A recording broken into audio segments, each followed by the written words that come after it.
Picture चालू करो बे। CBI के डायरेक्टर थे आलोक वर्मा, उनको रात को दिल्ली पुलिस ने सीबीआई के कार्यालय को घेर कर, और जिस तरह से जो हुआ था रात को 2 बजे पूरे देश ने वो तांडव देखा था। इनकम टैक्स का देख लीजिए, आपके कांग्रेस को चुनाव से पहले हमारे खाते सीज कर दिए थे, और उसके बाद क्या हुआ था। तो जनरलाइज मैटर इसलिए किया गया है, जिसके ऊपर रोहन गुप्ता जी को ऑब्जेक्शन था कि जिन जिन लोगों ने बीजेपी ज्वाइन की वो सब छूट जाते हैं, चाहे वो हेमंत बिश्व शर्मा हो, और बहुत लंबी लिस्ट है। सुप्रीम कोर्ट तो गार्जियन है कि जो भी संसद ने कानून बनाया है, सुप्रीम कोर्ट कहेगा कि मैं इसके आधार पर चलूंगा। 302 हो, 307 हो, आईपीसी हो, फलाना हो, ढिकड़ा हो, तो सुप्रीम कोर्ट तो उसी के अनुसार चलेगा। लेकिन अब सुप्रीम कोर्ट का देखने का काम यह है कि जो कानून बनाया गया, क्या उसको अवैध तरीके से, क्या उसका दुरुपयोग हो रहा है क्या। और सुप्रीम कोर्ट की आज की टिप्पणी यही जाहिर करती है। और ईडी को, सीबीआई को बचाने का काम स्टूडियो से लेकर सुप्रीम कोर्ट तक जिस तरह से बीजेपी करती है, ये पूरा देश देख रहा है। मैं 4-5 एग्जाम्पल बहुत जल्दी देता हूं। एक आया था वो चक्की पिसिंग एंड चक्की पिसिंग एंड चक्की पिसिंग, उसके बाद क्या हुआ, इन्हीं के रोहन गुप्ता जी उस समय तो हमारे साथ थे। उसके बाद हेमंत बिश्व शर्मा जी के बारे में जब अमित शाह जी से सवाल पूछा गया तो उन्होंने क्या कहा, चलो हटो, ऐसे सवाल नहीं पूछा करते। पहले सीडी निकल रही थी उनके खिलाफ, पूरी फिल्म निकल रही थी। उन्होंने एक 13 पेज की बुकलेट रॉबर्ट वाड्रा जी के ऊपर भी निकाली थी। रिसेंट एग्जाम्पल है कि 12-13 साल के बाद जो नेशनल हेराल्ड का केस था, उसका क्या गति हुई। उसको समाप्त किया गया कि इसके ऊपर ना कुछ है, ना हमें कोई मनी ट्रेल मिली, ना कुछ और मिला। दुर्भाग्य यह है कि डमी फाइनेंस मिनिस्टर बैठाया जाता है देश के अंदर, लेकिन दुर्भाग्य यह है कि हमारे समय पर हमने किसी अधिकारी को नहीं बचाया। क्या जिस समय पर 2G में जो हुआ, इन्होंने, बीजेपी वालों ने पूरे देश में तांडव कर दिया।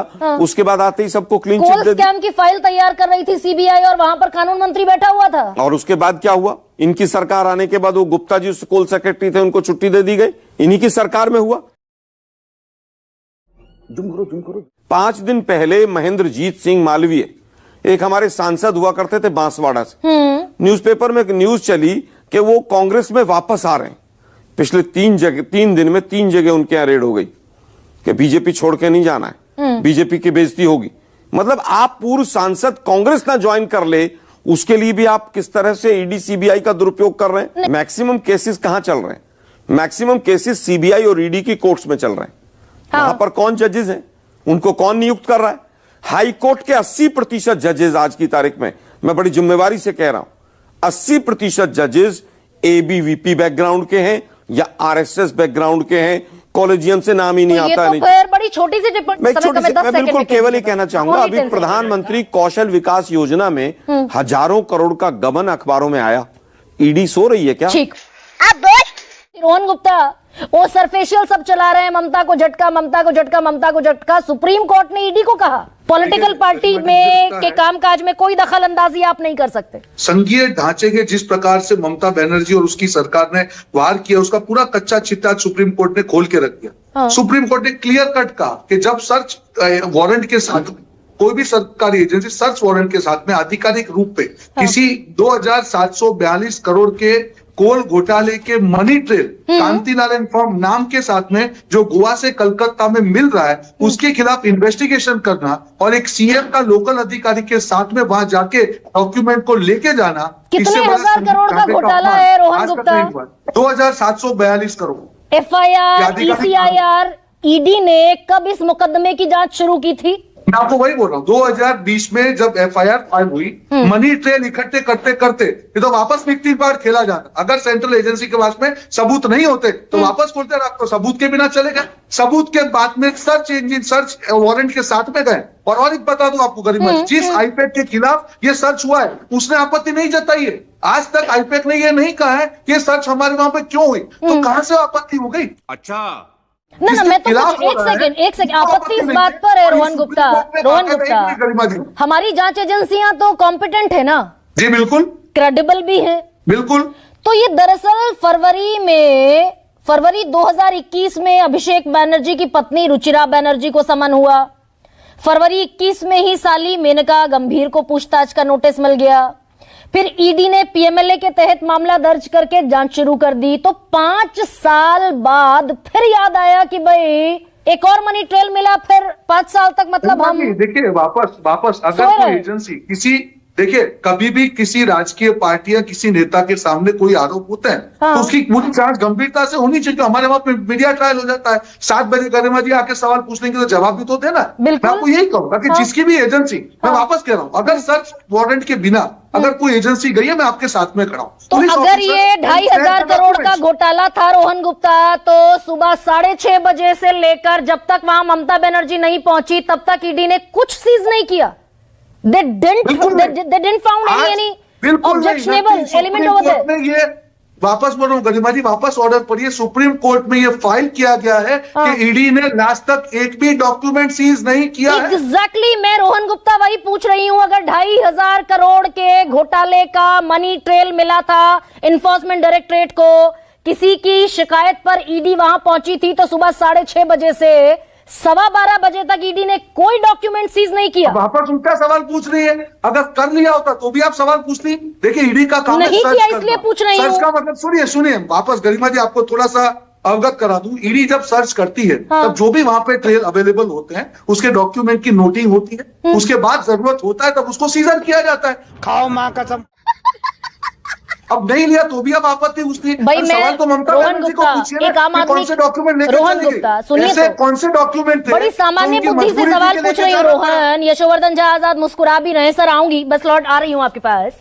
रोहन गुप्ता 6:30 बजे सुनिए मेरी बात पे नहीं। एक शिकायत मिली इन्फोर्समेंट डायरेक्टोरेट को, बिल्कुल शिकायत मिली 2,500 करोड़ के कोयला घोटाले में मनी ट्रेल मिला है, बिल्कुल, कि आईपैक को उस घोटाले का 20 करोड़ रुपया ट्रांजैक्ट हुआ है हवाला के जरिए। बिल्कुल, और उसी दफ्तर में ईडी सुबह 6:30 से 12:15 तक मौजूद थी।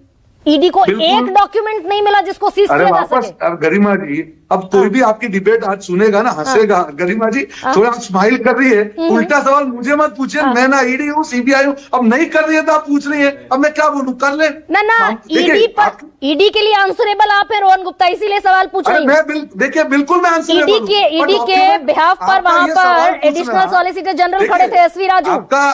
आपका सवाल इसलिए हास्यास्पद है कि ईडी ने वहां पे क्यों कॉन्फेस्टिगेट नहीं किया, ये मैं तो नहीं बता सकता हूं उन्होंने क्या नोटिंग किया। सवाल ये होना चाहिए कि ममता बनर्जी की क्या मजबूरी थी, कौन से डॉक्यूमेंट लेके उनको अपने पुलिस अधिकारियों के साथ वहां पे भागना पड़ा। यही तो सुप्रीम कोर्ट ने कहा कि ऐसा क्या था वो डॉक्यूमेंट। अच्छा, मेरा सवाल हास्यास्पद है रोहन गुप्ता 1 सेकंड। आप कह रहे हैं मेरा सवाल हास्यास्पद है, मैंने स्वीकार कर लिया कि ईडी को 3 घंटे में 4 घंटे में कुछ भी ऑब्जेक्शनेबल वहां पर नहीं दिखा। ये हास्यास्पद सवाल है ना? इसका मतलब ये नहीं। तो दरअसल आप एक डेटा, एक सेकेंड गरिमा जी, नहीं मैं थोड़ा सा ऐड कर दूं, गिव मी 5 सेकंड्स। बोल अगर ईडी ने अपनी जांच की है, उसने अपना नोटिंग किया होगा, जो भी वहां पे लोग होंगे उनके स्टेटमेंट नोट किए होंगे, जो भी जरूरत नहीं है कि सेजर नहीं हुआ मतलब सबूत नहीं हुआ। Not necessary that all the evidence needs to be seized और ऑल एविडेंस जो सेजर नहीं है वो एविडेंस नहीं है। Even the statement of the people is the evidence, right? तो दोनों में फर्क है। मैं वापस कह रहा हूं, जो भी एजेंसी अपना काम करती है, अगर अनाधिकारिक रूप से सर्च एजेंसी वारंट के बिना की है, आप सवाल उठाइए। मुझे एक ही सवाल हो रहा है कि ईमानदारी से काम कर रही है ना ईडी? डॉक्यूमेंट के लेके जाना पड़ा, ईमानदारी से काम कर रही है ना? लेके जाना पड़ा। रोहन गुप्ता ईमानदारी से काम कर रही है ना जांच एजेंसी? बिल्कुल, श्योर, 100%।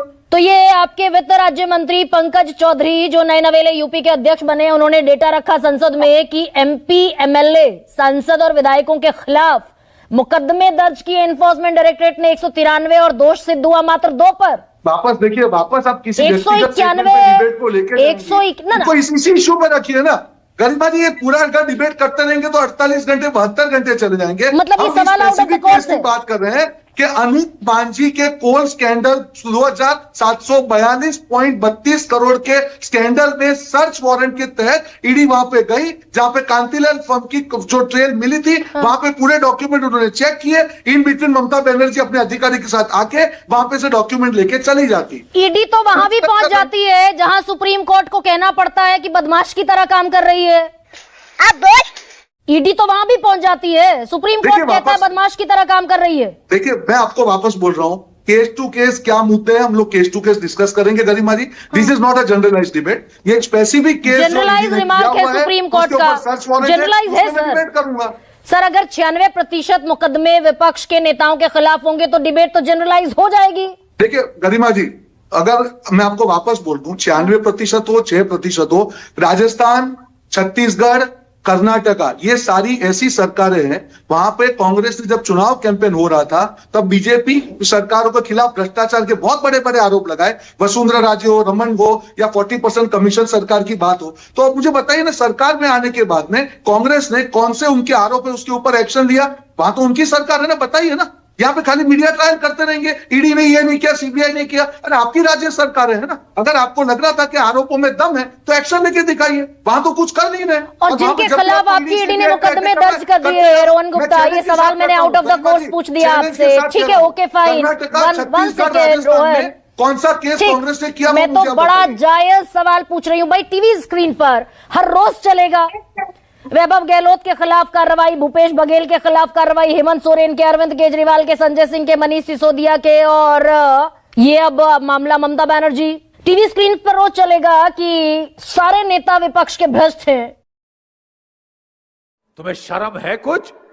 दोष सिद्धि 193 में से 2 की होगी। गरिमा जी, वापस मैं आपको एक ही चीज कहता हूं, अगर बीजेपी के नेताओं ने कुछ गलत किया है, 4 राज्यों में जहां पे कांग्रेस की सरकार है, उनकी सरकार के बाद में उनकी सरकार आई है, मुझे एक राज्य सरकार ने दिखाई अगर एक भी केस बीजेपी के कोई नेता के खिलाफ किया हो, वहां तो कोई ईडी सीबीआई नहीं है, वहां तो उनकी स्टेट अच्छा, एजेंसी। ठीक, एक संजय शर्मा, ये स्टेट मशीनरी जिसके दम पर ममता बनर्जी वहां ले जाकर कोलकाता कमिश्नर को खड़ी हो गई, कोर्ट ने जिस पर आपत्ति जताई आज, ये पुलिस तो हेमंत सोरेन के पास भी थी, अरविंद केजरीवाल के पास भले ही नहीं थी, अशोक गहलोत के पास भी थी, भूपेश बघेल के पास भी थी, उनके पास थी, लेकिन दोनों मामलों में फर्क है। हमारे पार्टी के जो दस्तावेज जहां पर थे, जो एजेंसी हमारा काम देखती है, उनके वहां रेड करने का एन चुनाव के मौके पर कोई औचित्य हमें दिखता नहीं है। आप बताइए, एन चुनाव के मौके पर 2020 का ये मामला है, उसको लेकर जो एजेंसी हमारा काम देख रही है, जिनके वहां पर हमारे कागज हैं, दस्तावेज हैं, डॉक्यूमेंट्स हैं, फाइल्स है, डिटेल्स है, जो हमारी नीति निर्धारण में हमारी पार्टनर है, उनके ऑफिस में जो रेड मारी गई है, हम क्या समझे? उनके सामने ये सिचुएशन नहीं आई थी और हमारे सामने ये बड़ी प्रतिकूल भाई उनके सामने तो संजय शर्मा इस्तीफा देना पड़ा था, राजभवन जाकर हेमंत सोरेन को राजभवन से अरेस्ट कर लिया गया था। हमें मिला क्या उससे? तो हेमंत सोरेन निर्दोष हुए ना। राजनीति के बली एक निर्वाचित मुख्यमंत्री ईडी के अधिकारियों की, एजेंसियों के अधिकारियों की, केंद्र की सत्ता के अधीन होकर काम करने के जो तरीके हैं, उसकी बली एक निर्वाचित मुख्यमंत्री चढ़ गया। भूपेश बघेल का मामला अभी आपने रिपोर्ट में कहा और सारी दुनिया जानती है, 550 करोड़ रुपए का हवा खड़ा कर दिया गया। अरे बाप रे, ये तो धोती खोल रहा है। और उस व्यक्ति को बेचारे को पता ही नहीं है कि उसमें क्या लिखा है। वो जो सुप्रीम कोर्ट कहता था बिल्कुल नहीं चाहते, हम भी लोकतंत्र को मानने। क्या कह रहे हैं संजय शर्मा, नहीं चलेगा हालत में किसी भी सूरत में केंद्रीय एजेंसियों के मामले में उनकी जो जांच है उसमें हम क्यों बाधा देंगे, क्यों हम बाधा पहुंचाएंगे? हम हमारे डॉक्यूमेंट लेने गए थे, हमारी दीदी तृणमूल पार्टी की अध्यक्षा है, वो उनका मतलब उनका दृष्टिकोण अपने फाइल के प्रति था, क्योंकि सामने विधानसभा चुनाव है, हमारे बंगाल में विधानसभा चुनाव के एन पहले तो मतलब आप इस बात की संजय शर्मा, अब देश में दरअसल ये सिर्फ पुटअव्वल होता दिखेगा ना, ये दंगल तो फिर रोज दिखेगा। अब ईडी हर रोज कहीं ना कहीं जाएगी। अभी बंगाल में हुआ, तमिलनाडु में चुनाव आएगा, वहां रेड होगी, तमिलनाडु के एमके स्टालिन सड़क पर आकर खड़े हो जाएंगे। आज सुप्रीम कोर्ट ने जो कहा है कि जो अनरिजोल्यूशन जो चीजें हैं, जो मामला जो पेंडिंग रह जा रहे हैं, ईडी को इसको लेकर गंभीरता से सोचना चाहिए। एन चुनाव के समय ईडी क्यों ऐसी कार्रवाइयां करती है, उन्हें अपनी कार्यप्रणाली को ठीक करना चाहिए। और ये सिर्फ ईडी के बस की बात नहीं है, केंद्र में बैठे जो सत्ताधीश हैं, जो विपक्षी पार्टियों को हमेशा नीचा दिखाना चाहते हैं। 2022 से 2024 तक हमारे राष्ट्रीय महासचिव सांसद अभिषेक बनर्जी जी को 8 से 10 बार एजेंसियों की सुनवाई के लिए आना पड़ा। एजेंसियों ने उनको बुलाया, उनके साथ कितनी लंबी लंबी ये बातें की, रिजल्ट क्या निकला? उनके परिवार तक को घसीटा गया, उनकी पत्नी तक को घसीटा गया, नतीजा सिफर निकला, नतीजा कुछ नहीं निकला। तो नतीजा अब दंगल ही दिखेगा ना भाई। दोबारा आएगी ईडी, दोबारा आएगी संजय शर्मा ईडी आपके राज्य में कार्रवाई करने, फिर दंगल होगा, फिर मुख्यमंत्री बाहर निकल आएंगी। ये एक नजीर आप दरअसल कायम करना चाहते हैं ना। हम ऐसी कोई सुप्रीम कोर्ट ने आपकी एफआईआर को, सुप्रीम कोर्ट ने वो जो बड़ा धमककर एफआईआर लॉन्च कराई थी ममता बनर्जी ने ईडी के खिलाफ, सुप्रीम कोर्ट ने उसको डिस्पोज कर दिया। स्टे लगा दिया उस पर। उसको जब तक इसकी सुनवाई नहीं हो जाती तब तक स्टे लगा दिया। अच्छा। और ईडी ने भी जो बढ़ा चढ़ा कर आरोप हम पर लगाए थे, असल में सुप्रीम कोर्ट ने तो हम जो बात कह रहे थे कि हमारी राजनीतिक और हमारे चुनाव संबंधी कार्यों में दखल नहीं दे, सुप्रीम कोर्ट ने यही आदेश दिया है।